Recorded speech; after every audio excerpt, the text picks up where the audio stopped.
star so bright. Pull your hat down, make sure your cinch is tight. Horse is kinda snuffy, cold chill up your spine. You'll get your ass moving, son, we're burning daylight.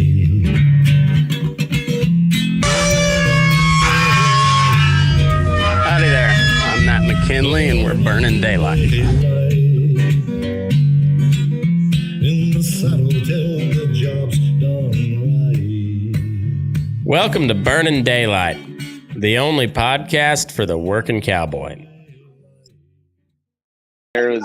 With all the fight training he's had for all his movies, though, that he would know how to hit a guy.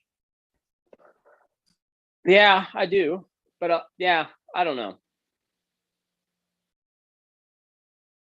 I don't know. He might have just like not been in like like Hulk smash mode. He was just like in tender snowflake mode. And he also he's like, maybe he was acting, maybe the slap itself was the act, but I don't think the rest of it was acting. I think he tried to make it look as real as he could and but not hurt Chris Rock. Because I mean, honestly, yeah, like you said, with all the fighting that he's been exposed to, and he's a big dude. Like he could have like literally knocked the shit out of, like he could have made Chris Rock shit his pants with the slap if hit him right. But I don't know. It's but yeah, I wouldn't be surprised if it was all some grand scheme to sell alopecia medicine. But hey. YouTube, this is a comedy show, and any donations that are made will be donated to the survivors of alopecia. So we're Definitely. Yeah. Yeah. Truffle pig alopecia.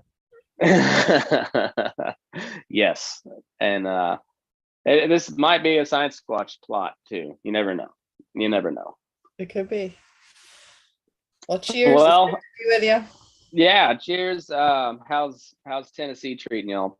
It's amazing. It's really nice. Freedom is just amazing.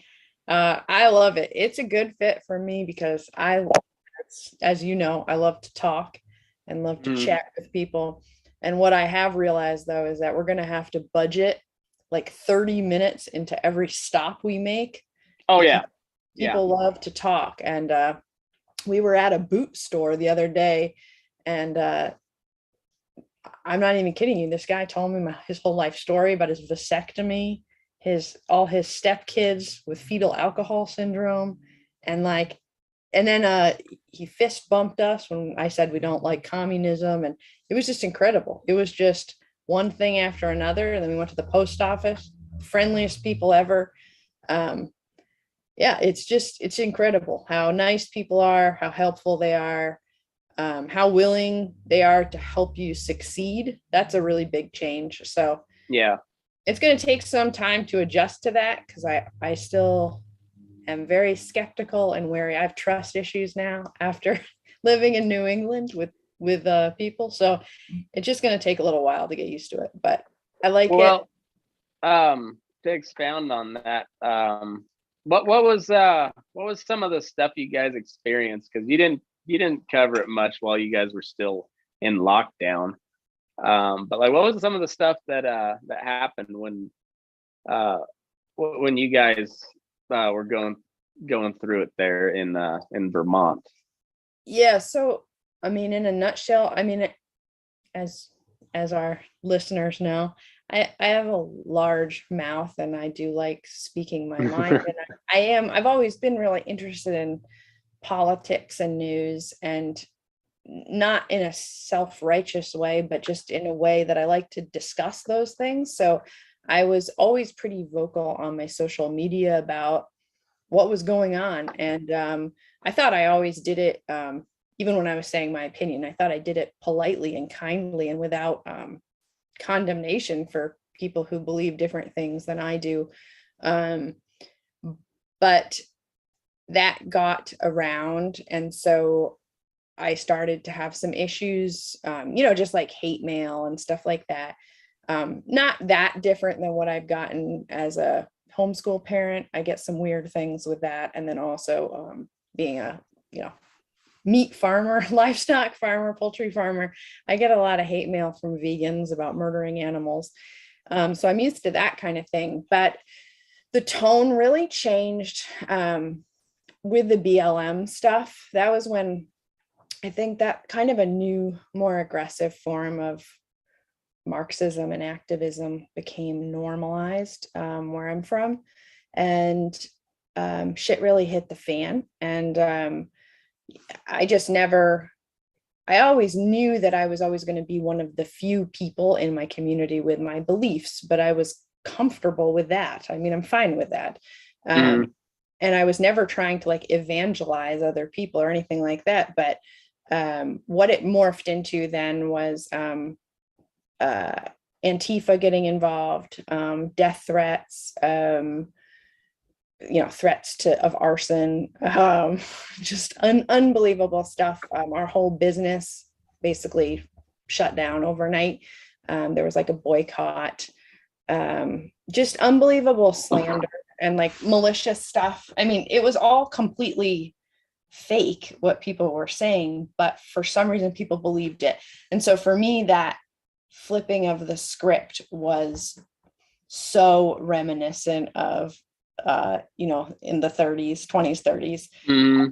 Because I was always really interested in reading about World War II and like military history and stuff. And I just always wondered, how did, Germans living in a small town hate their neighbor instantly? Somebody who had been their family doctor, or, somebody they had interacted with on a daily basis, and their kids knew each other and they went to the same school and they knew that they weren't like disease vectors and stuff. How did that change to thinking of them in an inhuman way?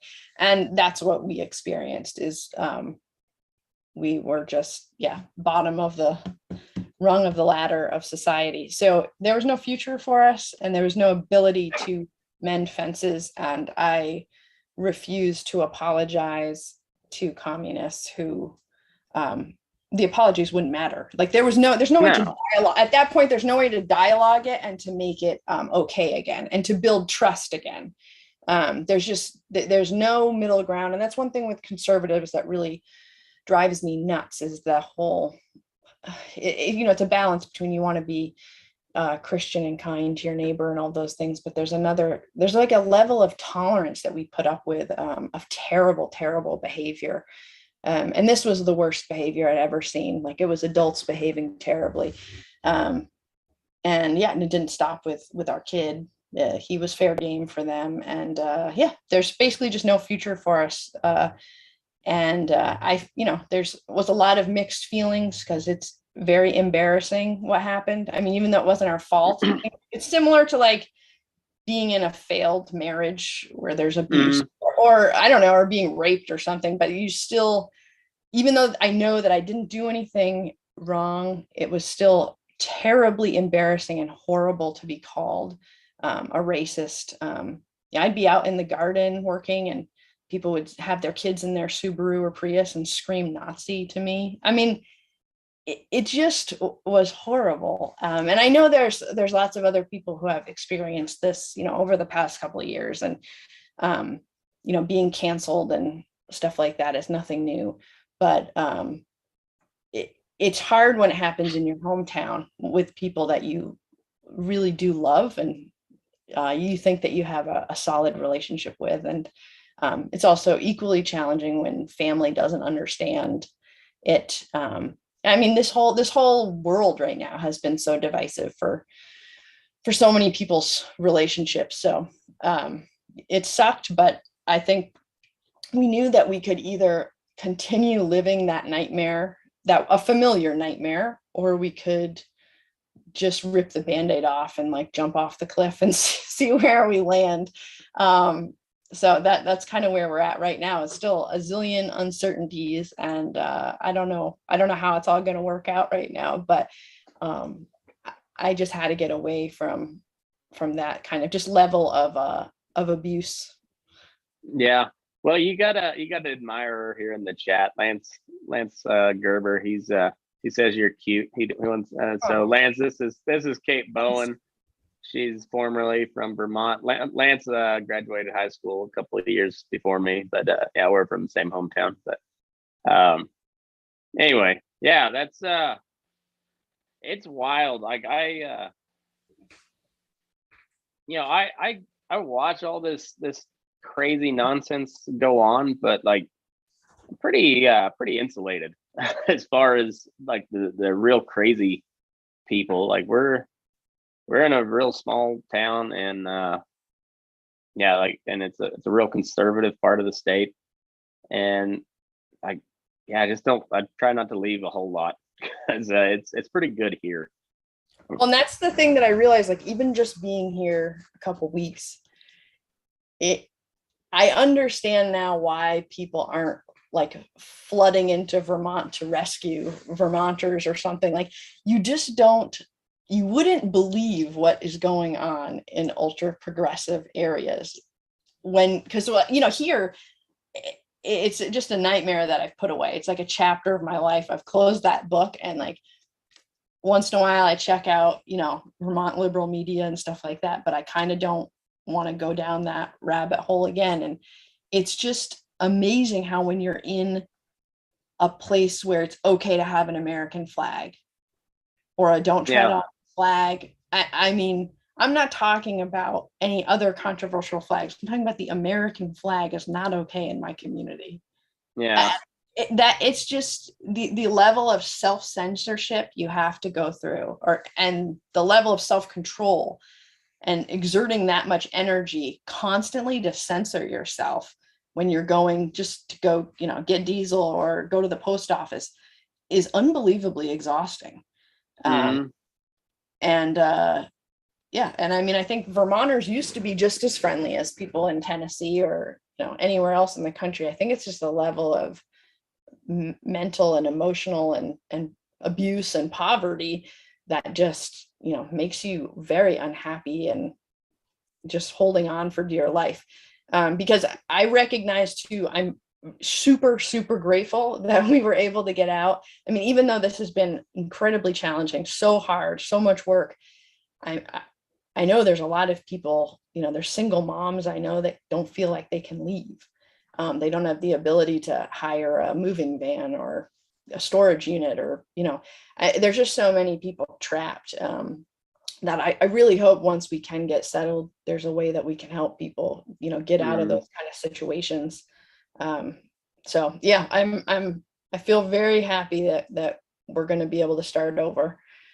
But needless to say, I'm a fish out of water though down here. I don't know which way is up, and I'm not used to being. Right now we're in kind of a city area, and I'm not used to that at all. So that's completely new to me, and I don't like that very much. But that's all right. I bet not. What's the price of fuel out there?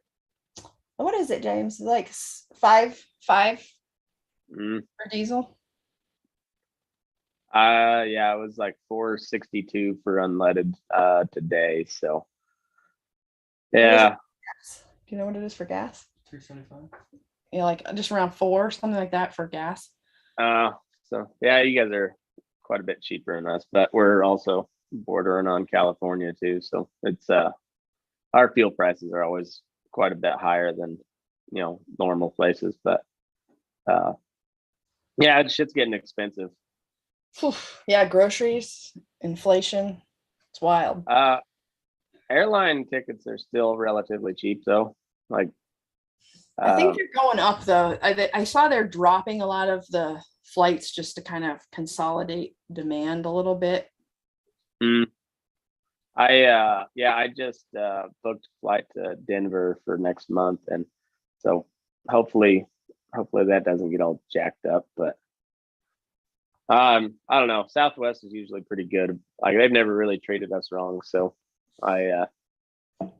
every other airline I've been on just been a giant fucking pain in the ass. Oh yes, that's why I don't go anywhere. That's why I'm a hermit. Me too. I'd like to get out there and do some stuff, but the traveling part is what gets me. Did you see that they released the suspect from this New York subway shooting? I did. Yeah, you had to go um, 3 or 4 paragraphs down. No, 1, 2, 3, 4, 5, 6, 7, 8, 9, 10, 11 paragraphs down before they give any sort of description of him. He's a black guy. And 11 paragraphs down, it talks about his YouTube videos. But then they note he is black, capitalize the B. Yeah, you got to capitalize B nowadays. White, you don't capitalize W because that's the world we live in now. Are replete with black nationalist rhetoric, violent languages, and bigoted comments. Some of them directed at other black people. This guy sounds awesome. Crazy. Oh man, It looked really messy too. I looked at the news this morning. I had a friend who was in Brooklyn, and I texted her to make sure she was not part of it. But that looked like, I mean, there's so much crime there. I would be terrified to live there. We went down there 2 years ago. There was a Farmer Veteran Coalition event, and we got to stay in Times Square. I say we got to, but I'm not really sure it was a privilege or not, because it was terrifying. There was just so much lights and noise just all the time. So many people. It was that awful. when you guys were on Fox and Friends? Yeah, we were on Fox and Friends. Yeah. Well, really, Mark was on camera. I was just in the background schmoozing with political people, which was so much fun. Yeah, I bet. And it was really funny. Mark got all makeup on. Like, I've never seen anything like it. It was caked on, and he was in a Hannity seat where he gets his makeup done. And oh wow, he came out, and I was like, "Honey, you look really good." But then I got closer to him, and you could just see like the orange kind of Donald Trump, colors running off of him. It took so many washcloths once we got back to the hotel room to scrape it off. Oh man. But yeah, no, it was a fun event, but it was right before New York City started to slip, crime wise. And we didn't have any problem. It was seemed very safe when we were down there, but what a tourist trap. That isn't really anything I would advise anyone to ever go to. Times Square was terrible, and there was no food. It was awful. It's like kind of cool to see, but then when you're in it, it's nuts. I thought I'd have a seizure or something. There's a lot of other places I'd rather go than that. Yeah. Now, New York City really is awesome when it's not crime ridden and whatnot. Like there's just so much cool stuff to see, and there's just so many different cultures all right there on top of each other, and it's just wild to interact with all that. I would never want to live there, but it's pretty cool to visit. Yeah, and I think once you're outside of those tourist trap areas, you can get, really affordable, good food. Where we were was not. We actually went to a restaurant. I was so embarrassed. We went inside because we were starving. It was like 9:00 at night. We hadn't eaten. Went and sat down. It was some kind of like fancy steakhouse, and we sat down, and it was so expensive. And this is 2 years ago, so way before inflation stuff. And I felt so bad. We got up and left. It was so embarrassing. But I was like, I've got steak in the freezer. There is no way I'm spending, $80 on a crappy steak from Brazil. Yeah. No thanks. No shit. No, it's crazy. You're gonna have to watch what you eat down there. Like, or you'll get to be 400 pounds pretty quick. Hell yeah. I don't know how people aren't all. I mean, I know there's a lot of obesity, but I mean, I would look like those people in Wall-E rolling around. Everywhere we've gone has had free hot dogs. I've never seen so many hot dogs everywhere. It's wild. And there's just so much, a lot of sweet stuff, like a lot of soda. Yeah, just a lot of fast food. We used to, we were just talking about that the other night. I used to put like 2.5 spoons of sugar in my coffee every day, each cup. And then like I like autism took over one day, and I added up like how much sugar that I was consuming just through coffee, and I was like, holy shit, how am I not diabetic already? And so I quit putting sugar in my coffee, and it really wasn't that hard of a habit to kick. And yeah, and I was like, yeah, and I don't drink soda hardly ever anymore, and I was like, there's just so much freaking sugar in that. But Southern food is really, really good, but like every once in a while. Yeah, and there's a lot of barbecue and stuff like that, which is Barbecue. Barbecue is really not that bad. Like especially if you don't go like real sauce heavy stuff. There's there's always some sugar to it, but it's more, I don't know, especially like Texas style and even out here with tri-tip, it's more about the meat than it is anything else. Like the sauce is kind of secondary. Mm-hmm. Yeah, I gotta find, I mean, because we won't have any beef ready for a while. So that's one thing, is I gotta find an East Tennessee farmer that we can give them all of our money, because yeah, I've looked all over. I even went to somebody suggested a fancy butcher place here, and I went, and it was the grossest meat I've ever had. I felt terrible, and I spent a ton of money on bacon and some burger, and it was gross. How far are you from West Virginia?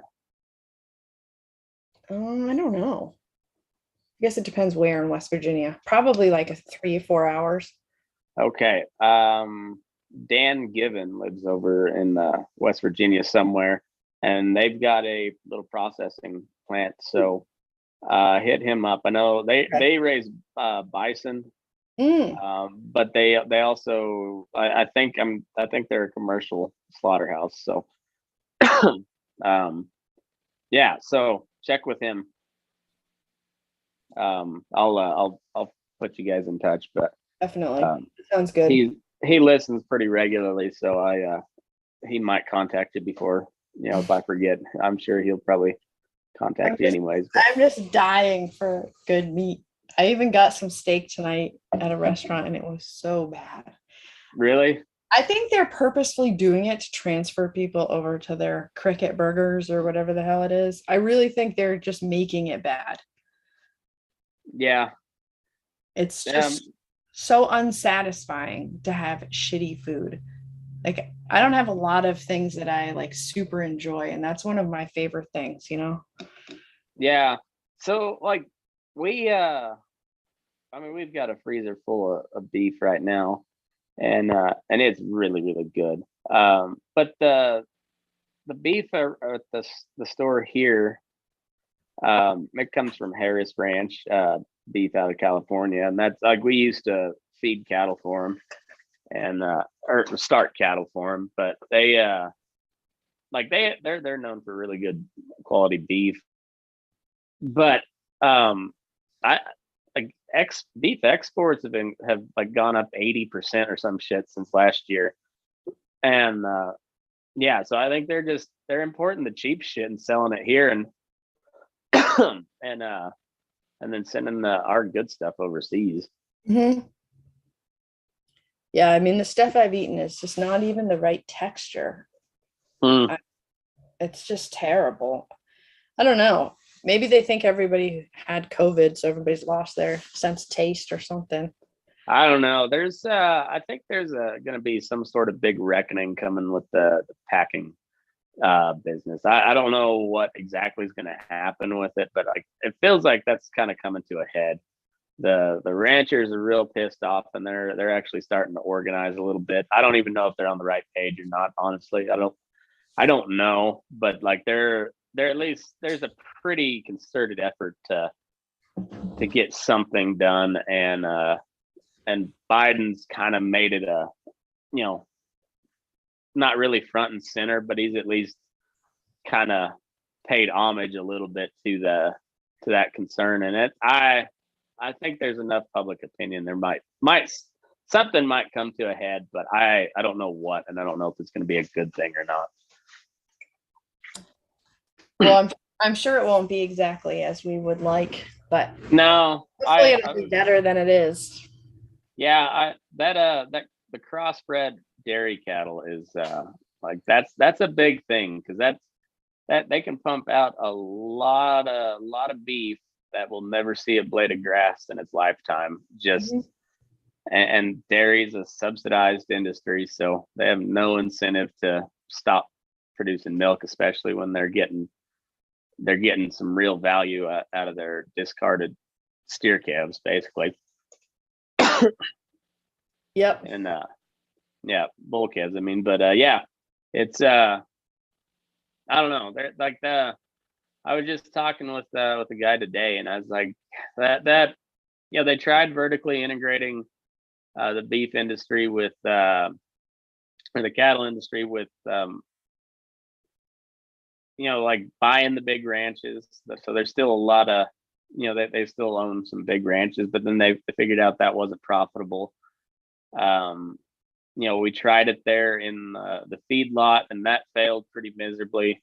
And and I think Cactus still has some of their cows, so it's not wholly vertically integrated by Tyson, but Cactus and Tyson are just they're they don't send anything except like Railer cattle anywhere except Tyson plants. So it's it's kind of crazy how they tried and then it looks like with the integrating it with the dairy beef cattle with the dairy business, like seems like they may have found their sweet spot, and they can have a steady pipeline of the exact type of cattle they want and get them just very, very uniform and consistent. And so now, and it adds a little bit of heterosis to to those Holsteins. They may not turn out quite as inbred and fucked up as just a straight Holstein. Yeah, where I'm from is where the Holstein Association is, and Mm-hmm. when we started farming, we would get Holsteins bulls from dairy farms, and people wouldn't believe us when because we'd raise them for beef, mostly on grass, but some grain finish too, and they wouldn't believe that you could eat a Holstein. That was like a really big deal. We had to overcome that with a lot of customers. And I was like, you're eating Holstein all the time if you buy meat at the grocery store. But they didn't believe us. It was remarkable how the PR campaign has fooled the public on what they're eating. Like they just think they're eating, Angus beef all the time. Oh yeah, well, because it only has to be 51% black and grade at the right level. That's right. Whoever the marketing team was for certified Angus beef, like that's who the ranchers need to hire, because they changed the entire cattle business to black-hided cattle. I mean, there is a Black Hereford Association now, and not saying that Black Hereford's a bad breed. I'm just saying Black Hereford wouldn't have been a thing, or if it was to become a thing, it wouldn't have been for who knows how many years down the road. Just because, that's B, black with a capital B, right? Always capital B. I think we should just start increase then it'll be like capital B, capital L, and then just just further down the line, and then it'll be all caps black, and then you add a plus max. Have you caught any South Park since the COVID stuff? Yeah, I have probably more than I have watched since I was in high school. No, man, it's pretty funny. They're spot on. It's really funny. Everything's a max or a plus. They're Applebee's plus max. I had never seen the one, I think it's a fairly old episode, but about the gentrification. Oh yeah, and I had never, Yeah, the soda soap episode, and there's Yeah. a huge uproar now and back in New England with affordable housing, and they're doing that kind of thing. And Mhm. oh my goodness, that episode is amazing. If Oh, anyone hasn't seen it, you got to watch that one. The soda soap was amazing. Even if you hate South Park, I think that episode would just tickle you pink. what is absolutely hilarious is they did a vaccine episode before the COVID vaccine, and like it was funny. Not to call myself some sort of actual soothsayer or prophet or whatever, but like I've been joking about starting the Burning Daylight religion since forever, and Matt and Trey Parker who I like them, and Mike Judge, and I forget who else would be like the prophets of my religion, because it's all about comedy and capitalism. It just that's all it is. And they like they're almost as spot on as the Simpsons, and they've been on almost as long. And it's just some of the stuff that they except theirs is like far more timely than the Simpsons. Like the Simpsons will do it from like 30 years ago, but like yeah, the South Park guys are like a couple of years ahead of the curve, and it's funny just to see how that shit plays out. Is it funnier too being from Colorado, you think? Oh yeah, yeah. Yeah. There's so many inside. Like if you're not from Colorado, it wouldn't hit quite as hard. But like the Casa Bonita stuff, like when you were a kid, like when you went to Denver, like you just hoped you got to go to Casa Bonita, and so like if you're not from there, like you just I don't know, it just probably doesn't come across as funny. But I don't know, there's just certain things like there's the baseball episode where they have to go all over the state to play in this all-star tournament, and it's like, so when they go to Fort Collins, it's just like every single person is like very, very white. And then when they go to Greeley, there's cows in the background, like cows on the on the playing field. And then and when they go to Pueblo, it's just nothing but Mexican kids. And it's kind of funny. Like if you're not from Colorado, you probably wouldn't you wouldn't pick up on it as much. But and it's just those guys are so funny, so freaking funny. And like they still, I don't know how they just keep doing it every year. They got something new out, and I don't know, it's funny just like how many. I mean, it's obvious they've like kind of influenced my style, because they just cram so many dick jokes, but also like provide some really like valuable political commentary at the same time. But they do it just through really shitty animation. That's the funniest part. Like they never, as they got bigger, they never changed the animation to like make it look cool. It's the same old just shitty animation. It's a good show. It's amazing they've been able to keep doing it year after year. Yeah, I don't know how they do it, but it's I'm glad they're still alive. Yeah. Gilbert Gottfried, like that was, damn it. I really think if I could have somehow made that show happen, the free range Holstein idea. You've heard that. I've told you about this before. Yeah. I just, can you imagine just a bunch of dumbass Holstein cows out on just like a high mountain grazing permit, and then Gilbert Gottfried narrating it all? I think that would really sell. I think people would watch the shit out of that. I mean, I would watch it just because it just be ridiculous and funny, but that's never gonna happen now. God damn it. Do you think what was the cause of death, Matt?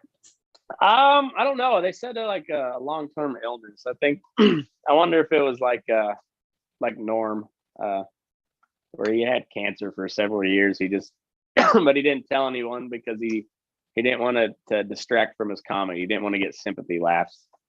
So, well, yeah, that sucks. He was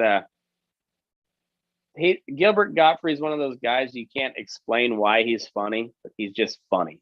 Like, the voice is there, but the voice is kind of annoying. But there's something about him that's funny, and I don't know how to explain what it is. He's just funny. And I don't know. He was kind of old school too. Just I don't know. He's been around for fucking ever. Like he's been like relevant forever too, or not relevant, but at least he's been known by several generations of people. He's like, who that guy is. I don't know. You think there's any conspiracy behind that? Maybe. Oh yeah. What? I don't know. There could be. Well, I don't know. I mean, I'm just suspicious of everyone who's dying right now, but I know, right? That's just me. I was curious, like if you'd heard something, or if you were just like he went to Epstein Island one time. He was the comedian Jeffrey Epstein had hired. Oh, huh. Or he was good friends with Hunter Biden. Some was stuff. He really? No, I'm just kidding. I'm totally lying. Okay. That's all fake news. Fake news. I was gonna say that's funny. I'd never heard it. It could be though. It could be. What the comedy thing? I wouldn't have been that surprised, because especially after listening to like podcasts and like listening to different comedians, especially talk back and forth with each other, and like they were talking about like Nate Bargatze was invited one of his friends to watch him do this corporate gig, and it was like he's even Nate Bargatze, he's like one of like the nicest guys in comedy. He like did that, and it was like, no, that was strictly for money. Like I didn't put any effort into it. Like so, like who knows what they don't even know who they're performing for. It's like it's a corporate gig, and that's just straight cash money, and then and then it's on down the road. So I could see that. Yeah, well, it's like when there's pictures of celebrities with somebody who turns out to be a creeper. I mean, yeah. Those people meet so many people all the time. Yeah, I don't think and I don't think I have to, like some of those people I don't think are that that showed up on Epstein Island. I don't think they knew what they were getting into. And then once you're there, like what do you do? Like like you're there. You're on the island, and it's like, I mean, unless you have a boat or you're really good at swimming, you're not going to get off of it. Yeah. But I do have to say, like, when you get close to it, it just has a creepy vibe. That's all I have to say. Like we took a boat and went right by it. Oh. I thought that the captain of the boat was joking, this guy, when he took us there, and he was not joking. But I didn't even know much about Jeffrey Epstein at that time, and it looked really creepy. Well, it's strange. The powers that be are trying very hard to keep it that way, where you just don't know very much about that. Yeah, I heard it's for sale. We could buy it and make it the Burn in Daylight headquarters. Yeah, Elon tweeted out to make the Twitter San Francisco headquarters a homeless shelter, since nobody shows up to work there anymore. I was telling my wife today, and let's see, I'm going to clip this. So 3854. I think Elon Musk should be Secretary of Defense. Like have him at the head of, and like make it a lifetime appointment for him, because then he has all the DARPA money and he decides where the DARPA money goes. And just think, like if it ever comes to nuclear war, like hipster Elon would be like firing nukes at Russia from like a French medieval cannon, and they would still be better than the Russian nukes, or he'd just have like a giant fart gun in space that shot nukes down. Just put Elon's weird ass brain in charge of the defense budget, and just see where that goes. And let him keep his stake in Twitter so that he can show the Russians all the weird ways that he's going to be able to nuke them. Like, I don't see how we lose there. It couldn't be much worse, so why not? I don't think so. I mean, it's better than Lloyd Austin, who is and Mark Milley, that are worried about forcing the vaccine on everybody and white guilt. Like Well, yeah. Yeah, and Elon Musk could turn out to be an evil genius too, but aren't they all? Possibly, but like if we're gonna just continue down this path, it looks like we're in like Cold War 2.0 for right now. We'll see. They're really pushing. The war hawks are really pushing to get us involved militarily, which to Biden's credit, he's seems like he's very much against that, but he also looks like he's not much longer for this world either. So who knows? But if we're actually gonna like start this arms race again, like put somebody like that who sees the world in a completely different view, and so like we could have the best weapon systems and be able to troll the fuck out of everybody too. Imagine it's like a green army. Right. And battery powered. I just imagine that, just like a giant orbiting fart gun that fires nukes. I mean, how cool would that be? I bet Elon could do that.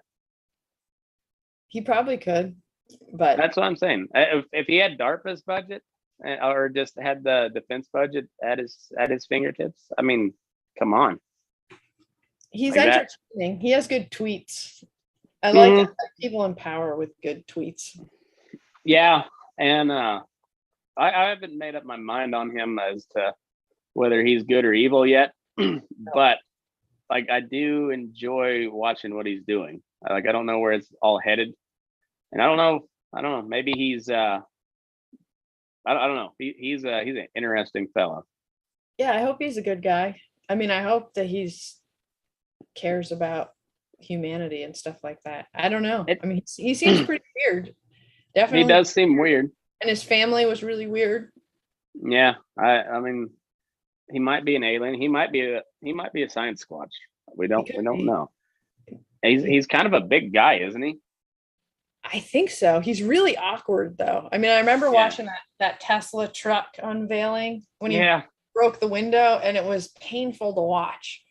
Yeah, it was really awkward. It was like a Biden speech. You got that nervous feeling where you just wanted to cheer him on, but they just couldn't do it. So that's how I felt that whole time during that I watched that Power of the Dog movie. I just felt uncomfortable and just like, what is going on here? What's happening? Is something gonna happen? Feels like something's supposed to happen here, and then nothing ever fucking happens. And this is just a shitty movie.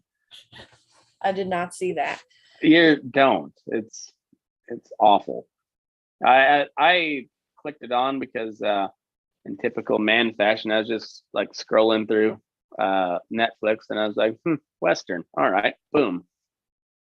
It's not a Western. Like, it was set in the Old West, but like the early days of automobiles.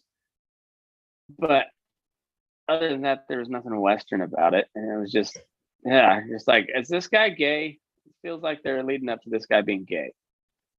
And it's like, but nothing ever happened. And like, I got 3/4 of the way through the movie, and I was like, yeah, those two are gay. They're going to be gay together. And I don't, this is unnecessary. Were you hoping it was more like Brokeback Mountain-y? I never watched Brokeback Mountain, so I don't know. No, never watched it. It's like the Notebook, but for gay cowboys. It just never appealed to me. Never. I only saw it like really recently. I mean, I was way behind in my movie watching because we didn't have a lot of options for watching movies back home. So it was pretty weird. I watched The Notebook because the girl I was dating at the time really liked to have sex after watching The Notebook. So I mean so I watched The Notebook. Oh, like with the old people in the bed in the nursing home? Yeah, well, like she would cry every time, obviously, because it's a tearjerker of a movie, and then whatever. So like, hey, I was in college, and it was that part was fine, but but that's not no. I'm not interested in those movies, and then it's a couple of gay dudes, and I don't want to watch that. No, nothing against the gay dudes. I just don't care to see it. And yeah, um, yeah. So this Power of the Dog one though is just like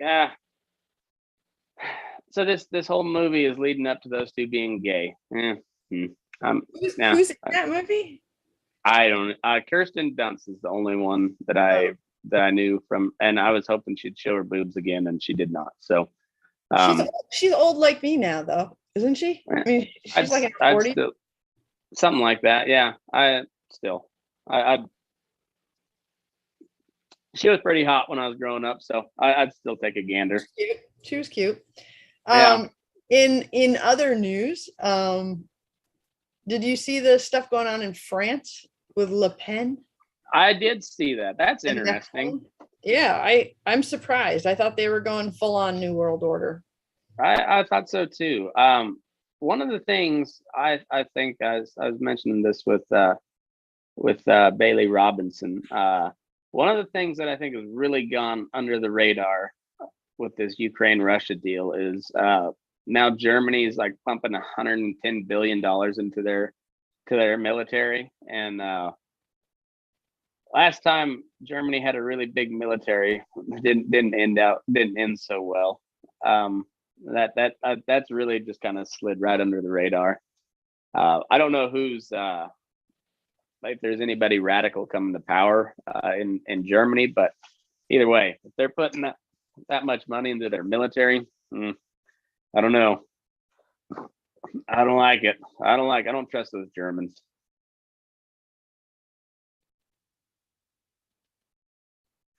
I think you're on mute. Yeah.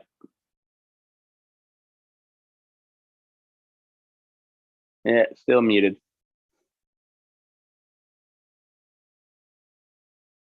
Anyhow, while she's working on that, yeah. Now Le Pen, if I remember right, is well, it's hard to say from listening to the media because they call her far right, but isn't like far right in France basically Bernie Sanders? Yeah, like yeah. So I don't know how. I know she's pretty closed border immigration. Like she's very anti just open immigration like they have right now. And which honestly she probably should be. How many terrorist attacks has France had? Like actual like ISIS type attacks? They have them pretty regularly. I mean, small scale things like knifings, murder. I think they still have a lot of issues. But they had that Charlie Hebdo bombing. They had like that concert that got shot up, and wasn't it in France where like two of our guys stopped a train? That's what I was thinking. That murder on the train. Yeah, like the didn't they make a movie out of it? I think so. It was two of our military guys. Yeah. That stopped that. And I mean, like, yeah, I mean, if we had experienced those type of attacks here, I mean, yeah, who knows how many different countries we'd be in over there. Like, because I think a lot of those attacks were directly related to the Syrian civil war, which we started, or Libya, probably both, which we also started. You can pat yourself on the back for that, America. Yeah. Your tax dollars hard at work.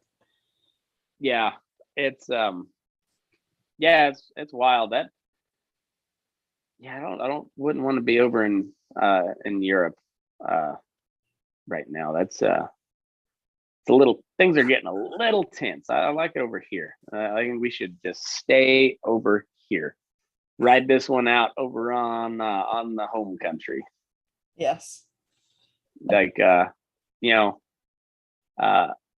this Ukraine stuff is pretty awful. I don't like, there's accusations of war crimes on both sides, and they're both probably right, I would imagine. But they're both kind of assholes, and I don't see any harm in not picking a side between two assholes. Yeah, and I think it's apparently Americans can't see shades of gray. Like everything has to be really, this is good, this is bad. And Yeah. I think especially with countries like Ukraine, they have such a complex history, even in modern history. Yeah. Where, I mean, like with that Azov battalion being pretty pro-Nazi. Being direct descendants of Nazis. Right. But, and I in no way defend that or that battalion, but when you're having Bolsheviks murder your family, you can sort of understand why some people might have seen Germans coming in as helpful. Like it's too complex and it's just not our business. It's like if you hear your neighbors fighting, it's not really your job to go break it up or make peace with it. If it had more of a I don't know, if we played a role in it, it would be different. But I guess my concern is that we are playing a role in it, and we are funding people, and we do have operators there, and we are doing more than they're disclosing to the general public. And so it's another one of those wars where, we're publicly not making a stand, but we are funding stuff. And I don't like that, because that's when I think it's, it's the CIA making decisions that should be voted on by the American people. Right. And it's a lot more like Ireland, England, Ireland conflict than anything, because like Ukraine's kind of been trying to be its own country forever, but it was either Sweden or Poland or and then eventually Russia. And then Russia's been, basically had it as their territory since the 1600s. And then like Khrushchev, who was Ukrainian, basically like it was something with like a drunken poker game that like gave Crimea to Ukraine. And so like, but outside of that, like Crimea has never been part of Ukraine ever, I don't think. And I don't know. And then that Donbass region kind of compare that to Northern Ireland, where they still want to stay with the empire as opposed to being independent like the rest, like Ukraine and the Republic of Ireland. Pretty, I don't know, it's pretty analogous, really. Well, and how, I mean, when not analogous, synonymous. Yeah. When I see everyone though with their virtue signaling, stand with Ukraine thing, like those people in that Donbass region who speak Russian, who are, have a lot of relatives, their roots are in Russia. Is it really my job as just some random small town girl to like dictate who they affiliate themselves with? Like it's none of my business. I mean, I wish them the best and I pray for them, but like it's one of those things that people have to figure out for themselves. And it terrifies, it should terrify America, because can you imagine if something like that was happening here? Oh, like California wants to secede or something, and then like Russia gets involved or China or something. I mean, it would be so out of line. So I don't know. I'm sure it's messy. It just seems like one of those things, and maybe it's just because we're coming out of COVID and we've seen all of the media that we trusted, like growing up watching Peter Jennings and thinking that he was telling us the truth. And there was news on Good Morning America and stuff, and watching, I don't know, I believed that stuff when I was a kid in the 80s, and now knowing that that's all BS, it's really hard to watch the news and think that. Did you see Brian Stelter get his shit pushed in the other day? Yes, by the high school or college kid. College. Yeah, it was like a freshman. Yeah, that was a good that kid did an amazing job. I mean, he must be like a journalist in training or something. Yeah, he was part of the Right. school newspaper, is from Yeah. what I heard. And he but also like could have toned down the editorializing too. Like he Yes. like that's what's one thing that like really like grinds my gears, if you will, with like Tim Pool. Like I think Tim Pool does very good work for the most part, but like golly, like his like his headlines too Mhm. are just like they're such clickbait. And I know I'm like, oh, okay. Like, you know, it's like Joe Rogan threatens to quit. And I was like, did he? Because I think I listened to this episode and I don't think he but all right, you got me. I'm gonna click on that temple. And they're like, and then like 2 minutes in, he's like, oh, he didn't actually say that. It was more of an offhand comment. I was like, yeah, okay. So you're just as bad as the rest of them with that type of bullshit. Like I know you're trying to like, but that's the same thing like that you bitch about. Everybody's trying to get clicks. How about you just do good work? Like Mhm. forget about the clicks and like promote it the old school way, and but mostly just do good work because you do good work. You're capable of that. So let's just continue along that path. But it's yeah, it's headlines like that that and because most people don't even go past the headline. And so then it's like, oh yeah, Joe Rogan has threatened to quit. He's really making sense. Like, no, it was that offhand comment, like a couple hours into a podcast where he's like, nah, if it gets too bad, I'll walk away. I'm rich enough. And like, but it was no, he didn't threaten to quit. It was just yeah. So I don't know. So I know. I I hate always, that. I think that I will like Tim Pool. Like I follow a lot of the stuff on Telegram. People are often quoting him. And then to be totally honest, I've never made it through an entire one of his podcasts. He's a little rough to listen. He's got a very Ben Shapiro type vibe.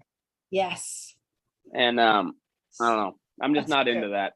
I'm not in. I like and even like his IRL show, which is a little better. Mhm. But he's just not that good of a conversationalist. Like he's better at rattling off the news. Like he's not. I don't know. I don't feel like he'd be a good hang. Like I don't know if I'd want to like hang out with Tim Pool. No. I think he'd be really annoying. Yeah, I think so. And no, he's. But I think he's a valuable. You should take him out to the feedlot. I just imagine him like doing something physical. He just doesn't really strike me as a very hands-on guy. He claims he's a skater, but I'm sure he is. I don't know. I just I don't care that much to delve into it. So, but he's a very valuable news source. He like he does good work on that. I don't care for his delivery, and but like he reports on some really good stuff that you probably might not hear elsewhere, or at least at the very least, he tells you where the your typical media got it wrong or what they're not telling you. That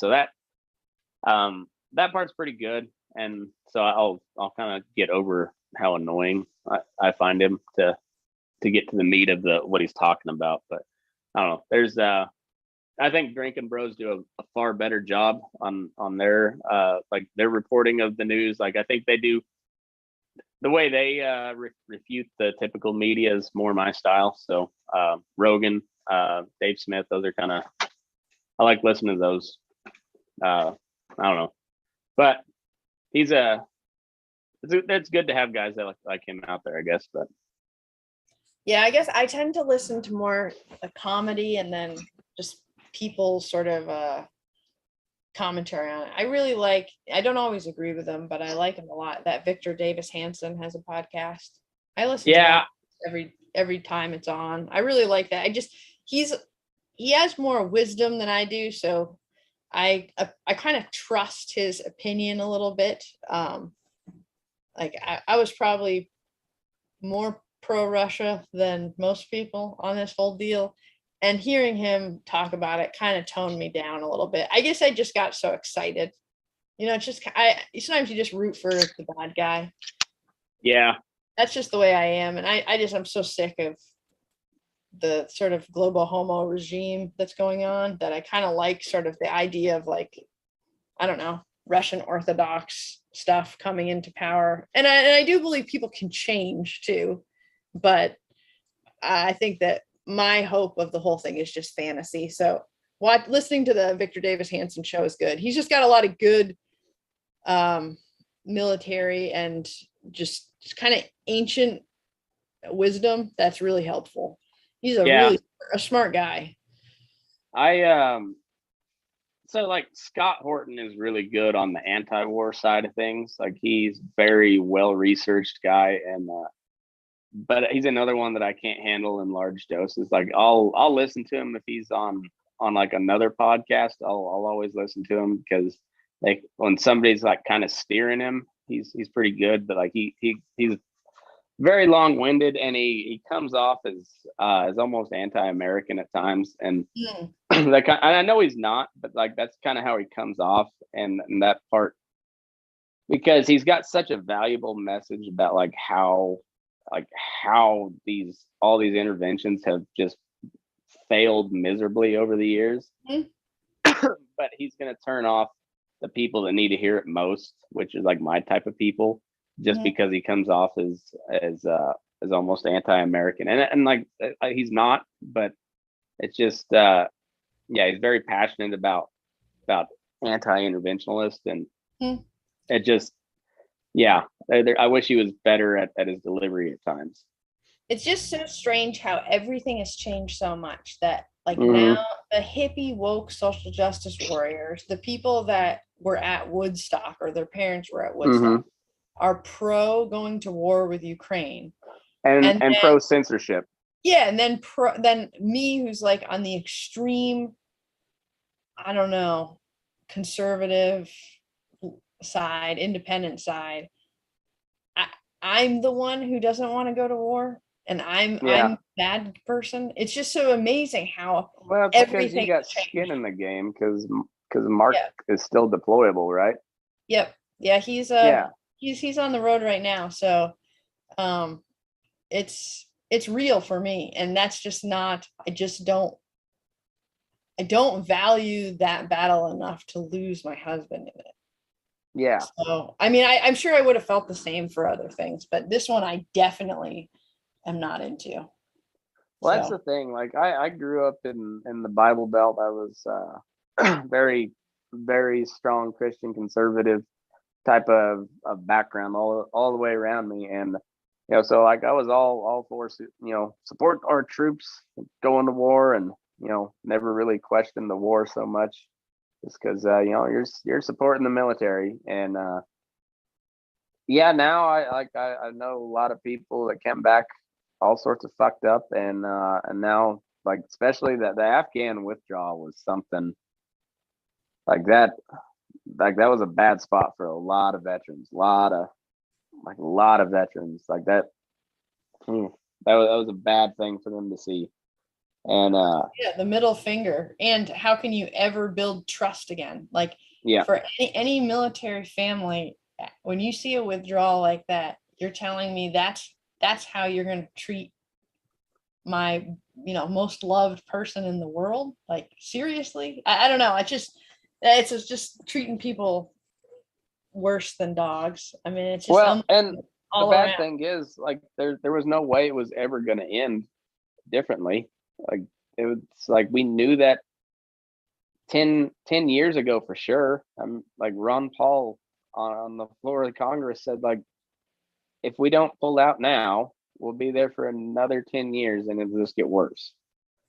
And he was spot on, and it wasn't ever going to end any different, because we had no real plan of winning, and like nobody's ever won in Afghanistan ever. No, but they didn't have to like leave weapons for people, leave people. No, they could have left in the night where civilians weren't going to be trampled. I mean, that was really, you couldn't have done it much worse. I don't think. I was like, like it was like Afghanistan falling, that was always going to happen. Like the Taliban was going to come back in and take over. That was always going to happen. But yeah, we didn't have to help them. I mean, it was just my God. No, and then it's so and then to give up Bagram before we have even remotely most of our people out. Like it was just catastrophic, and it was all because we wanted to blame this on Trump somehow. It's If they had like I've also listened to Douglas McGregor, who was like the guy that Trump appointed as like a special advisor to start the mobilization to get out of Afghanistan there, in the lame duck session. And this is a very, like, I think he was like lieutenant colonel, I think is his rank. But like he's like his area of specialty is in like the Russia conflict. But he was very anti-Afghanistan occupation. He was very against the Iraq war. And but they abandoned all that plan after Biden took office, then they pushed it back. And I really think they were going to try to keep us there indefinitely, but then Biden actually took a firm stance that we're pulling out, and the generals just, and whoever else was in there just drug their feet until it was like the last minute, and they're like, oh fuck, we got to get out now, because the Taliban was done fucking around. They'd held the ceasefire, and then they extended that ceasefire even though we weren't gone when we were supposed to be gone. And eventually, like, that wasn't going to hold forever. So, like, if we miss this deadline, well, now we take a lot greater chance that our boys getting shot at again, and people die that way. So, like, it was like, get the fuck out now, and it was just epic failure. Just good God, logistical nightmare. It was like Dien Bien Phu. It's just terrible. Yeah, it's Saigon, Dien Bien Phu, Waterloo, or what's Waterloo? What's the World War II one with the Brits? Oh, Dunkirk. Dunkirk. Yeah, it was horrible. And it's just one of those things where you just have people who are bureaucratic, high-ranked people not doing their job, who have either gotten to their position because they're just good at schmoozing and not actually qualified, or they've forgotten. I don't know. They've thrown their the men under their care under the bus to get their promotion. So some soldier loses a magazine after a firefight, and you got a magazine unaccounted for, and that guy gets a court martial, but the commanding officer gets a promotion. And there's so much of that has gone on over the years. No accountability within the officer corps, and it's awful, just awful. And just like, all right, that was bad, but we're out. Let's not do that again. And here we are, like, knocking on the door of war with Russia. It's like, can we stop? Can we please stop? Like that leads to nowhere good. Nowhere good. We're good. And we're not prepared for anything like that, as obvious with our fuel stuff, but also with Europe shouldn't be pushing. No. Either. I mean, right. The way Germany set themselves up. Well, it's funny is how, like, we're trying to, like, encourage them to shut off oil imports from Russia, and they're just like, no, we can't do that. Well, they don't have a backup plan at all. I mean, I know. And then we got Biden over here. He's like, come on, man, just shut them off, man. Like, are you guys gonna pump more oil? No, we can't do it. Saving the earth, man. Did you hear his latest gaffe yesterday? I wish I could bring it up, but I'm using my phone as a hotspot. But he said something okay. so messed up. So messed up. I think it was yesterday. And he was explaining something, and he just started going into a completely different topic. It was about the ghost guns. Okay. Yeah, look up his gaffe with the ghost guns. But he said something just unbelievably ridiculous. It was incomprehensible. Was it about the hunting? Yes. Yeah, I think he brought in something about tobacco companies, and did it include prostitutes? Here we go. I'll put it up.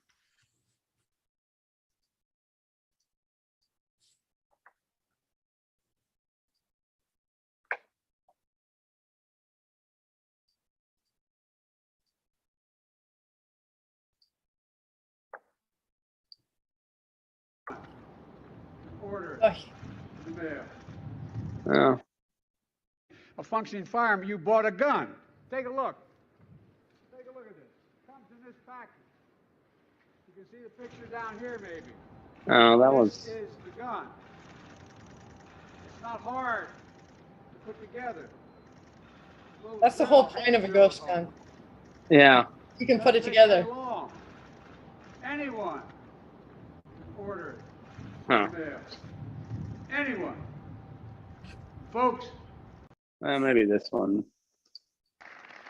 Oh, I didn't see this one. Buy a couch you have to assemble, it's still a couch.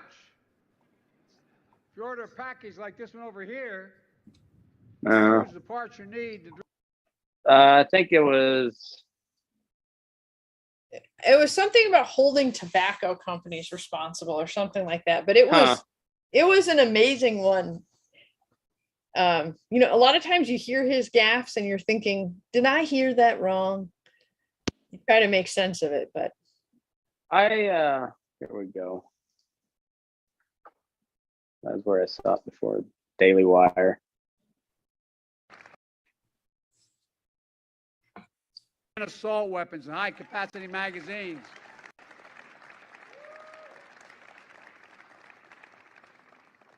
I was getting criticized when I first passed this law when I was a senator. And guess what? I was down in southern Delaware, do a lot of hunting and fishing down there. A lot of hunting and fishing in southern Delaware. One of the creek definitely. And the guy standing there said, "You want to take my gun?" I said, "I don't take your gun." He said, "Well, you're telling me I can't have more than the next number of bullets in my gun." And I said, "What do you think the deer you're hunting or wear Kevlar vests? What the hell you need 20 bullets for? You must be a hell of a terrible shot." I'm serious. Think about it. Think about the mass shootings. And I know it's controversial, but I got one. Just a lot of words of wisdom from that man. Yeah. Is this? That's from March 1st. That's old. I just texted. I just think I texted you it. But to your okay. phone, so that doesn't really help you. But that's fine. I can. I can make that work. I'll put it. So do you think he'll make it for the rest of the term, or do you think that the Democrats are done with him? I thought he was going to be done by Labor Day of last year. But apparently they got some really, really good drugs. So I think he'll probably eke out. I don't know. It's only been a year, so I don't know. I mean, at this rate, though, this exponential turn, can you imagine what our life will be like in 3 years? Oh, I think the Democrats are going to lose big in the midterms. Bigly? I don't think it's. Yeah, but I don't think it's going to make any difference. To tell you the truth, I don't know who else they're gonna get. Like, I don't know what they're gonna get done. I mean, it's just going to be like a stalemate, and more and more what executive orders. That's all it's going to be. And he's not coming up with these executive orders. Like they're just putting them in front of him. And yeah, I don't know. It's who knows. Did you see that party where Obama was snubbing him? And he was just, it was just amazing. Oh, it was so painful to watch. Like, you feel bad for Joe Biden. He shuffles around like some, I don't know, just Alzheimer's patient at a cocktail party. And he's trying to get people's attention, and nobody pays any attention to him. He's not really who you want to put your trust in as you enter World War III. Yeah, that's for sure. Man, what a world. What a world we live in. Did you ever hear anything, if anything ever happened with whatever happened with the trucker thing in DC? Nothing ever happened? I don't think anything ever happened. We're not as organized as the Canadians. They were on the ball with that one, but they had the element of surprise. I mean, I think that. Yeah, like we didn't get up there to like, we didn't like combine with them, and like I think if we would have, that would have been a pretty incredible thing. But like, it just didn't happen. But like, we didn't have near the lockdowns that they did either.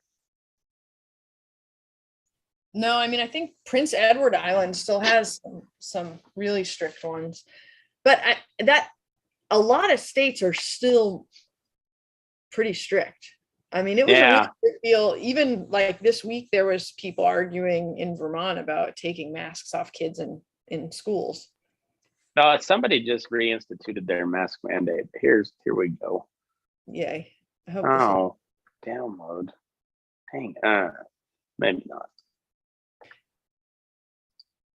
It was an amazing feeling when I went to my first place without a mask. Oh, I bet. Tennessee has been pretty open the whole time, I think. I don't know for sure, but I imagine. Yeah, no, I think they've been pretty free on it. And they've been doing some sort of I mean, it's not great, but a little bit pro-freedom things. Like, I think the governor's they have a tax on food down here, like grocery store food. And I think they're going to take a tax vacation this summer on it to try to help families a little bit. Which is good. Yeah, we don't have a food tax here in Nevada, and that's I've never had one before. Although, if you think about it, though, it is kind of a positive way to make people have a garden. Yeah, for sure. All right, so here's. All right, let's see. We're the only outfit in the country that is immune. Imagine had the tobacco industry been immune to prostitutes being sued. Come on. In February, the families of 9. Did he say tobacco companies immune to prostitution? He might have. We're the only outfit in the country that is immune. Imagine had the tobacco industry been immune to prostitute being sued. Come on. In February, the families of 9. Get prostitutes on the brain, Oh, well. Dirty old man. Hunty's got. He was just like, God damn it! He's got all the prostitution on that computer. Mm-hmm. Oh, Hunter Biden. I want to party with Hunter. Seems like a good time. I don't know if you could keep up. No, I definitely couldn't.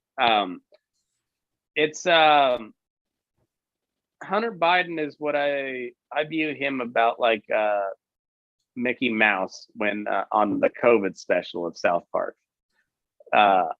That's how I view Hunter Biden. Like, Mickey Mouse gives Randy to fuck the bat and then the pangolin. Mm-hmm. Yeah. Yep. That's Hunter Biden. Hunter Biden is Mickey Mouse. He's one of a kind. He is really bad. Yeah. Like he's like he makes Billy Bush seem like a saint. Mm-hmm. It's yeah, what a strange world. Or like, remember how hard they came after all like the Trump kids and stuff? Yeah. I mean, they weren't doing anything resembling that. It's I always like, now I'm gonna start paying closer attention to like what the accusations that they're throwing around, because somebody is guilty of those accusations. Like they come after the Trump kids. Turns out that Hunter Biden's the one that's doing all the shady shit. They came after Trump over Ukraine. Turns out, oh no, it was actually the Bidens that were up to some shady shit in Ukraine. But not just the Bidens, but like the Romneys and the Kerrys and like the poor people of Ukraine. They've just become just a landing spot for all oligarchs of all types. Oh, they must just hate America. Free for all. Oh my God, I can't. I mean, there's nothing worse than when corrupt American oligarchs hone in on your country, your rural shithole country. Yep. They're like, we could do some child smuggling and drug smuggling here. Let's use your airports. Let's do it here. You're chosen. And it's funny how they the whole reports of the biolabs started coming out, and they're like, oh, there's fake news. There's nothing but QAnon bullshit. And they're like, oh, by the way, we do have some biological labs there. They are not bioweapons labs, though. And Tulsi's like, I never said bioweapons labs. She said, I said biolabs. And they're like, oh, yeah, by the way, there's some bioweapon stuff here that's left over from the Cold War. We were supposed to destroy that, but we haven't really got around to it yet. And I don't know if that's true or not. So don't strike me on that one, dear gods of YouTube. But I'm so close to getting monetized now. I just want to get monetized so I can be demonetized, you know? But I just want to hit that peak where I had monetization at one point, and then I can go all the way. But you'll probably make like $3 or something. Oh yeah, I don't. It's not about the money. It's just the status of being monetized and then demonetized. Because it's happened on Facebook. So and I made no money on Facebook as being monetized, but I had the option for a minute, and then it was in that period between it was in the lame duck period is when they shut down my ad account, and I don't know, I didn't use ads very often, but by shutting down my ad account, then I also shut down the monetization too. So yeah, I had a really strange thing. I was shadow banned, and then they took away my ability to take out ads. And then I had some strange stuff happen with Facebook overlords. And so I canceled my account, and then I just went to open one, and it denied me. And so someone said I should go back and say that I was non-binary, and then it let me open an account the same day. So I thought that was really odd. Like, just changing my gender or whatever that is was the key for me getting back on it. It's like they do believe in second chances. Only if but you got to go, but you don't have to change anything. You just say it. This whole non-binary thing is so lazy.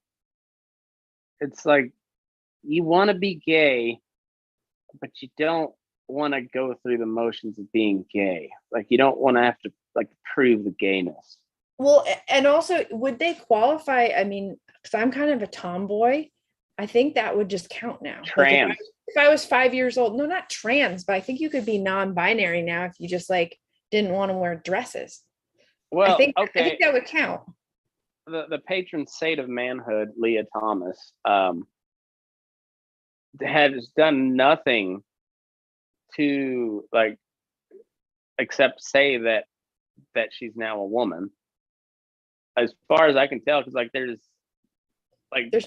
talk that the dick is still there, because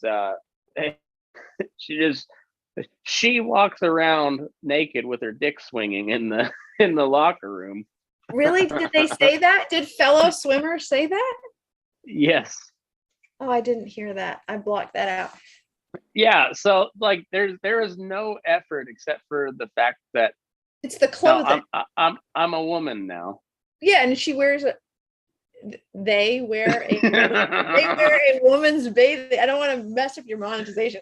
They wear a woman's bathing suit. So that's what I'm saying is like if I'm wearing, some male Carhartts, I was authentically not lying to Facebook. So yeah. See, well, Facebook, and then my account. Let me be monetized. Let me take out ad. And you can just be whatever you want to be now. So like you're obviously not fat, but you can just like yell at people for fat shaming you. And I don't know. There's the possibilities are endless. Mm-hmm. Like I'm just moving on to this deal where like I'm using wokeness to my advantage. So, I've been accused of being a misogynist before, but now I can use misogyny for comedy, all in the name of trans rights. Like these trans women are doing the job of all good men everywhere by just dominating women at everything. It is depressing. I'm glad I'm not in collegiate sports. Yeah. I think that would be challenging. Yeah, it's what a time to be alive. It is pretty amazing though. Yeah. The Florida bill that they're all upset about. It's that one's a funny one too, because it's just like we should be able to indoctrinate your kids way earlier than 4th grade. It's they should be able to be just lectured by a 300-pound purple-haired gorilla about how they are feeling their sexuality today. And like South Park has got it. Like Mr. Garrison's been doing that for years, talking about all this romantic encounters inappropriately to his students for years. Like they called that a long time ago. Yeah. Well, and it's crazy how far we've come with that, where it wasn't that long ago that teachers were women and they were forced to be unmarried. And I saw a list of the requirements just the other day, because we went to the Museum of Appalachian History, and it was strict. Like you couldn't have dyed hair. I mean, it was very specific. And I was thinking maybe we should bring that back. It wasn't that long ago when there was a bunch of like hot lady teachers that were banging their students, and a bunch of old guys like me were just like, I don't remember seeing these hot chicks when teaching us when we were in high school. Poor lucky guy. Whatever. You guys should have supported that more. Just the hot. I know. Thing. And now we've just crossed the threshold into it's just casual Fridays and talk about your Tinder account. I just don't think that I'm amazed at how, this shows you how good propaganda is. Mm-hmm. How people really believe in the US that it's the Don't Say Gay bill. Mm-hmm. If it really said that would be horrible. If someone just wanted to, I don't know. Kids do say weird things, ask things. If we were going to, kick people out of school for saying that, that's not at all what the bill says. It just, the stupidity that someone would take the time out of their day to go to a protest, make a sign, but not read the bill. Yeah. It's not a long bill. It doesn't take you very long to read it. There were protests all over New England for that. And it's a horrible, horrible thing to be filling people with such misinformation. Because it was mostly high school kids, college kids who were protesting it that I saw, like very impressionable kids, and that just builds such fear in them. And they're already freaked out enough about the climate and COVID. I mean, these kids are all going to have nervous breakdowns soon. It's child abuse.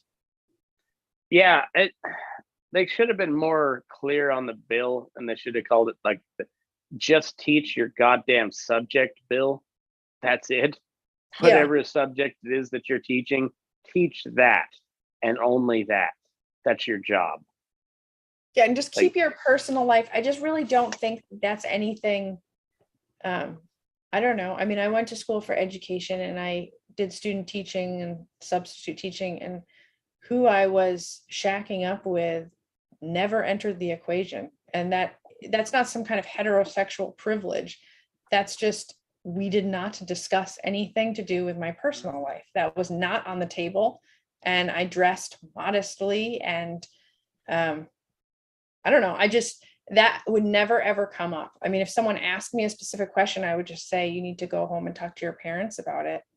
It's none of my business. You know what I've come to realize is like, I think like these teachers that are like pushing their their particular lifestyle, whether it be trans or gay or queer, whatever that means anymore. Like queer used to be the slur for homosexual, but now it's like I mean, like, good work on them. They took back their word, I guess. But now I don't know what it means. Like, anybody can kind of identify as queer now. And I don't get that part, but I feel like those people that are just all up in your face about it are the same like jocks from high school that peaked in high school.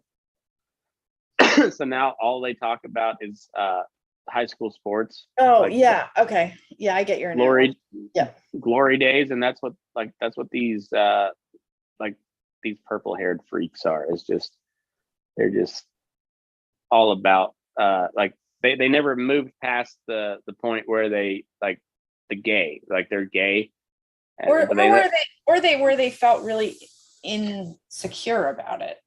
I mean, yeah. I don't know. I grew up in a community that had a lot of gay and lesbian people because it was pretty progressive and like, gay marriage in Vermont. But I never felt like people were like, it was like their thing. I mean, it was their private life and it was their thing. And like, obviously when you go to deliver firewood and it's two guys, like, they're probably not just roommates, but it wasn't like they didn't come up to you and start talking to you about their sex life. Like, I feel like that's something new. I don't know if it's with social media or just a lot of porn or what, but the sort of hypersexualization of people in the US is really odd right now. I mean, everyone can do whatever they want. I don't care, but I just don't really want to hear about it. Just as well, it's I like, don't know. It went from, like the gay pride parades, and then gay marriage got legalized, and now it's just like gay pride parade is every day. It's like, can you imagine if just all the Irish celebrated Paddy's Day every day of the fucking year? I do. That's basically what it turned into, except just the gay pride every day of the year. But I just also, and I don't know, I mean, this is my heterosexual privilege talking. I guess I just don't think about that much. And I don't know if I guess they would say that's because I'm in a world that's dominated or that's set up around those ideals, but still, I don't know. But I have, since I joined TikTok in the last 24, 48 hours, I mean, I guess I see this from a lot of straight people too. It's just kind of a lot of I don't know, like hooking up stuff, but it's in a really bizarre way. I don't know, and I guess it's just I'm so removed from that stuff because I'm so old. I didn't do like online dating or anything like that, so I'm just not used to seeing that up close and personal. I don't know, I guess I just wish everyone would just kind of keep that stuff a little bit more on the down low. But especially with kindergartners, I highly recommend that. That's how somebody gets shot in the face. That's not a threat towards anybody. It's a statement of fact. Like, you start talking that shit to the wrong person, kid, you're bound to get shot in the face. Well, and it doesn't matter. I don't think even if it is like a LGBTQIA thing. I don't want a man, a straight guy, talking to a 5-year-old girl about anal sex when she's in kindergarten. That's totally inappropriate. Like all of that stuff does not belong in the classroom. And if you look at test scores throughout America, our test scores reflect that we're obviously doing something severely wrong. And I don't know what it is. I mean, maybe it's not really doing school in person, or who knows what it is, but our test scores are terrible. The rest of the world is surpassing us. I don't know. I think that there's a lot of other things they could be doing at school. But it just shows the US media's strength and how half of America thinks that it's a don't say gay bill. And on the same token, I mean, there's other Fox says stuff about bills that are misleading as well. I mean, Fox is hot garbage too. They're terrible. They're slightly better than the rest of them, but they're still hot garbage. It's terrible. It's but I guess on the bright side, those people that supposedly were gonna kidnap Gretchen Whitmer, they got acquitted, or not acquitted, but they're just thrown out, wasn't it? Yeah. Or was it acquitted? I don't know, but I think they don't have any charges. I mean, I think that they're all done serving all time and everything. You know, I've been hearing this a bunch lately, and I agree 100%. Like those federal trials need to be televised or have cameras allowed, and because we don't know what the fuck happened. It's, you know, all you have is the shitty courtroom drawings and and transcripts, which can be redacted because it's federal court. And no, that shit needs to be public and open and televised. Yeah, I think it would be revealing. And I do find it odd. I do find it odd when people like the left is so into like criminal justice reform and stuff. You'd think that would be kind of at the top of their list, but I am really glad that came out because you'll never it was also, go ahead. I said it wasn't whether it was thrown out or it was an acquittal, but it was based on entrapment by the FBI. It's the same. It goes the same way back to when they entrapped all these impressionable Muslim kids that were hanging out in like ISIS chat rooms or whatever. But chances are, like overwhelming chances are, had the FBI not prodded them along, nothing would have ever come of it, because eventually rational people are like, oh, these people are nuts. Like they're always going to have some success, doesn't matter, but like the more and more like we're over there, the more success they have. But every like case of like, you know, we stopped the terrorist attack on US soil, turns out FBI was kind of behind that whole damn thing in the first place. And so we sent a bunch of kids that may or may not have went rogue, but probably most likely nothing would have happened with them had our government not got involved in the first place. And that's exactly what happened with this Gretchen Whitmer deal. Like they found a couple dum-dums that were really pissed off at her. They got them to say some awful shit on tape, and then they prodded them along and like bought the weapons, like gave them a ride, and like that would have never happened had they not gotten involved. You just had a couple of drunk Michigan rednecks bitching about the governor in the privacy of their own home. That's basically what it would have happened. It's terrible. Yeah, they're just working on some legislation in Vermont about giving basically more human status to legislators, so that if you say anything threatening, it comes with a much larger fine, or it's taken more seriously, like more jail time or whatever. And it's it's just unbelievably Orwellian, because it's a balance. I mean, you should be able to say, I think in the heat of the moment, everyone says things that are could be taken out of context, Mhm. you know, especially in the Whitmore thing where there was drinking involved. And I mean, Yeah. you're hanging out around a bonfire. You're not, I don't know. I just think us human beings, me definitely included, say stuff that it should not be taken seriously. And it's terrifying that you could lose everything for that. There's a reason why I've classified my podcast as comedy from the get-go, because like I don't want shit. I know eventually, should this thing ever blow up, like there's plenty of heinous stuff when taken out of context make me look like just a real giant piece of shit. But it was all said whether to make a point or to make a joke. But I classified it as comedy for a reason, because I don't,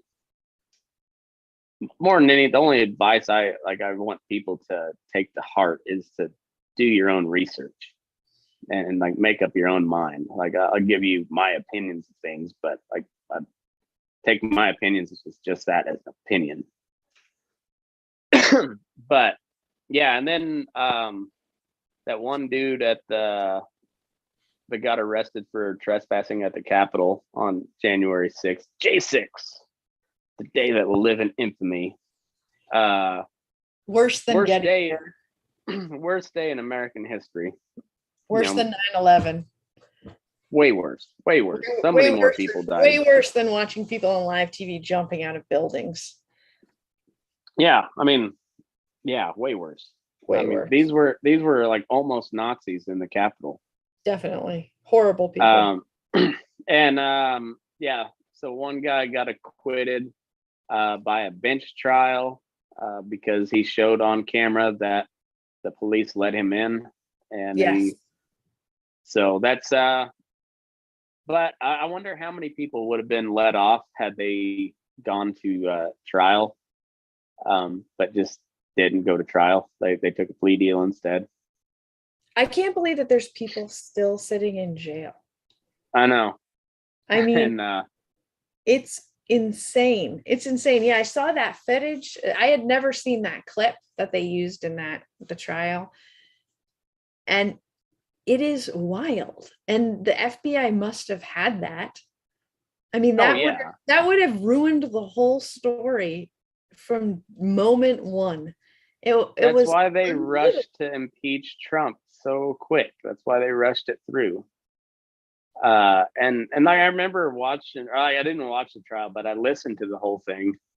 I think almost the entire. I listened to it almost in entirety, and I was like, they have nothing. They have nothing, and it was just a it was just a show trial. That's all it was.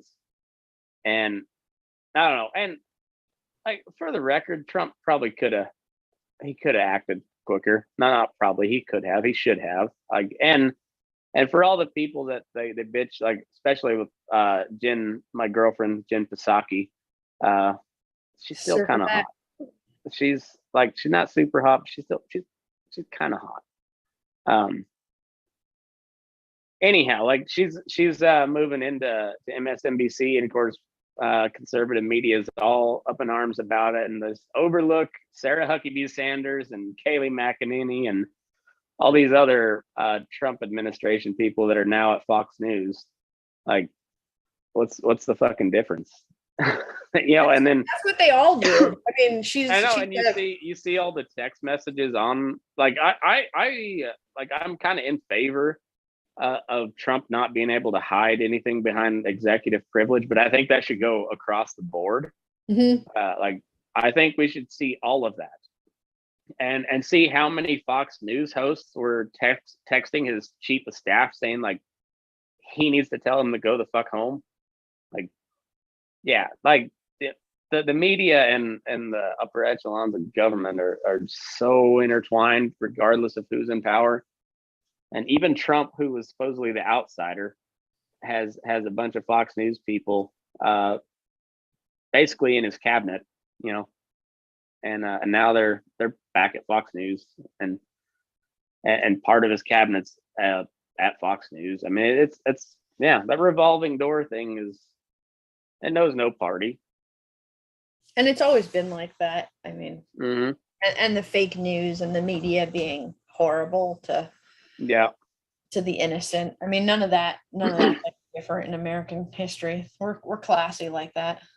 Yeah, exactly. Well, you got another like 15 minutes or so, or are you gonna crash? Yeah, no, I'm good. Okay.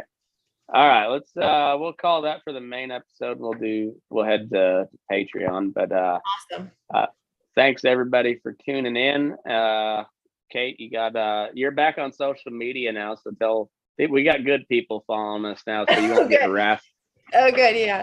The haters just get blocked. They don't get any kind of like dialogue with me. So I'm Meadowdale Farm on Instagram, and I just joined TikTok, and it's Meadowdale Farm TN for Tennessee. Oh man. Woo-hoo. I'm gonna start trying to do more stuff on TikTok, just because that seems to be the platform that's like the second biggest platform in the cowboy community. It seems like it's like Facebook, Snapchat, and TikTok are the big ones. There's quite a few on Instagram as well, but TikTok seems to be where everybody's at. And yeah, as much as I don't care for it, it's gonna grow it at all. You gotta go where the people are. So yes. Yeah. Anyway, so yeah, I'm Move Your Ass on Facebook. I'm gonna try to grow the Twitter following too. Maybe this Elon deal is. I used to like Twitter a lot before it got real political. Yes. There's still some pockets of Twitter that are really fun, but it's hard to find them amidst all the political bullshit. But I'm at Puncherific on Twitter. I had Move Your Ass, but then I got pissed off when they banned Trump, so I deleted my Twitter, and then I kept going back to Twitter to check the news. That's honestly the best source of like what the trending news is Twitter. And then at Burning Daylight on TikTok. So thanks for tuning in, and Move Your Ass with Burning Daylight.